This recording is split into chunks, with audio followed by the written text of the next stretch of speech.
Hi, today we are going to discuss about index funds.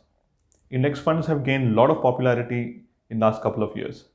What makes index funds so interesting and exciting? In mutual funds, there are two kind of investing, active and passive. In active investing, you are giving your money to fund managers who will use their experience, skills, and knowledge to invest into stocks.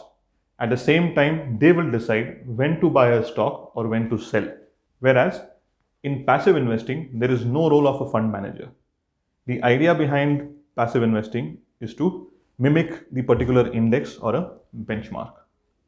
So, for example, if HDFC Bank have 10% weightage in Nifty 50, index funds which are following Nifty 50 or Nifty index fund will also have 10% weightage in HDFC Bank.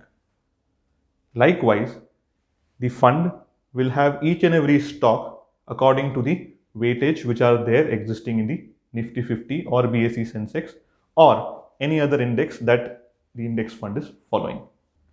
So most common index funds in India are Nifty 50 index funds, Sensex index funds, and Nifty 50 Next index funds. In developed economies like USA and European countries, index funds are more popular. It's because the market or the companies listed there are at the mature stage. Whereas in economy like India, which is emerging, there exists a mix of matured companies at the same time companies which has potential to grow more. That is where the active fund managers do have a role to play in India as well. Investments in index funds are purely based on market capitalization and there is no other criteria. Hence, the portfolio of index fund will change only when there is a change in the weightage of underlying benchmark.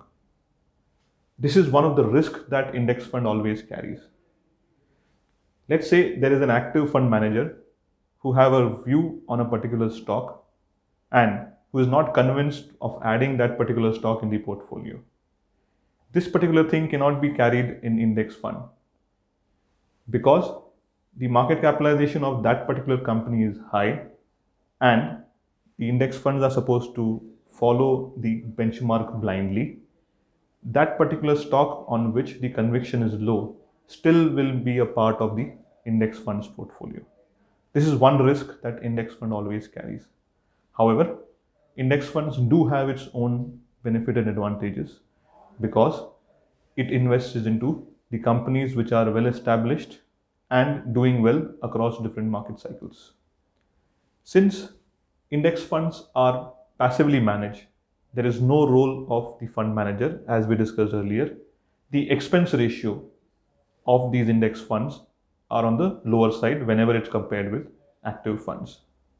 Whenever you plan to invest in index funds, always check the tracking error. What is this tracking error? Tracking error in simple terms is the difference between the returns generated by the benchmark and the fund or the index fund. The lower the tracking error, better is the index fund. So, who should invest in index funds? In our view, index funds can work for all kind of investors. Let's say if in case you are an investor for the first time or your risk appetite is low or medium, you can have reasonable allocation in index funds. Index funds also work for investors who have high risk appetite. It gives you a sort of a balance when you invest into different kind of funds along with index funds, particularly for high risk profile investors. I hope this video would have helped you to understand what are index funds and how it can help you in your overall portfolio. Thank you for watching the video. Thank you.